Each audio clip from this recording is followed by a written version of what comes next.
Next week on Home and Away in the UK, as David discovers who made the emergency call on the day of his wife's death, Jo has a plan to bring back her lost memories. After finally finding the strength to revisit the case files surrounding his wife's death, David is set to uncover a crucial piece of information that was missed during the original police investigation. David's daughter Jo had been behind the wheel when the car left the road and struck a tree, killing her mother Christina, who was in the passenger seat. Jo has no memory of how the crash occurred, and despite extensive investigation at the time, police were unable to determine exactly what happened. The lack of answers tore the family apart. Convinced her father had used his position to protect Jo, Lacey accused David of a cover-up. Unable to forgive what she saw as a betrayal, she walked away from both her father and sister, cutting off all contact for 6 months, until fate brought them back together in Summer Bay. As David and Jo finished moving into their new home, David decided it was finally time to confront the past. Determined to bring peace between his daughters, he began going through the old case file himself, hoping a fresh look might reveal something that had been missed and finally heal the rift within the family. When Jo discovered the file, she immediately assumed the worst, accusing her father of siding with Lacey and doubting her version of events. Later, David sat both daughters down and explained that he couldn't let the tension between them continue. Up until now, he had been unable to look at the police file, and if they wanted any chance of closing that painful chapter of their lives, they needed to work through what happened together. Next week, Jo assures David that she wants this over just as much as he does, and is prepared to do whatever it takes to get there. Hoping for some peace, she asks Lacey whether, if the investigation turns up nothing new, she'll finally be able to forgive her. Yet Lacey remains convinced that David will find something that incriminates Jo, and isn't ready to let it go just yet.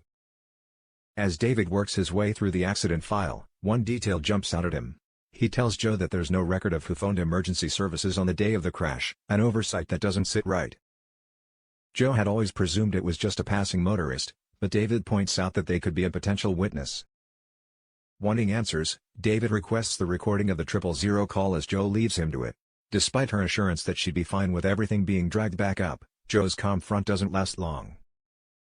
When she later sees Lacey and Theo outside the surf club, the emotion of it all comes crashing down. Lacey scoffs that Jo's being a drama queen as her sister becomes unsettled and retreats to her car, where she has another panic attack as she again flashes back to the day of the accident. When the 000 call audio reaches David's inbox, he heads home and ensures that Jo isn't around before opening up his laptop and hitting play. But as soon as the voice comes through, his heart sinks. The frightened caller is his own daughter. Jo was the one who made the emergency call. When Jo returns, still shaken following her panic attack, she attempts to put on a brave face and retreat to her room, only for David to stop her in her tracks.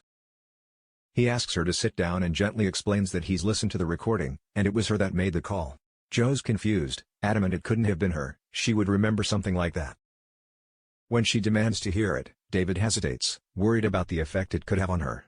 But Jo refuses to back down, and he's forced to play the audio back to her.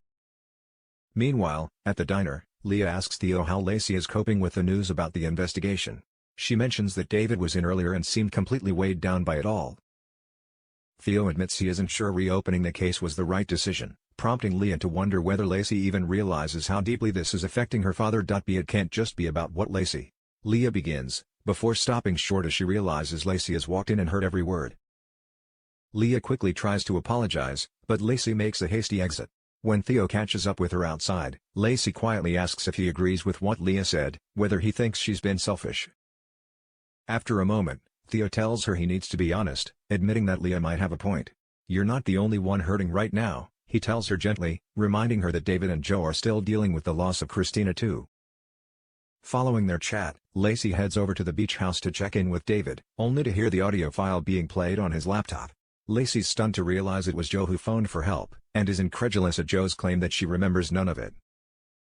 David steps in, firmly asking Lacey to consider how traumatic that day must have been for her sister. For the first time, Lacey starts to see how much pain both Jo and their father are still living with. She admits she only came over to see how David was coping, realizing she hadn't thought about the toll this process was taking on him. With Jo's permission, David later requests a copy of her pathology results from the hospital, which confirm that, as suspected, she wasn't under the influence at the time of the crash.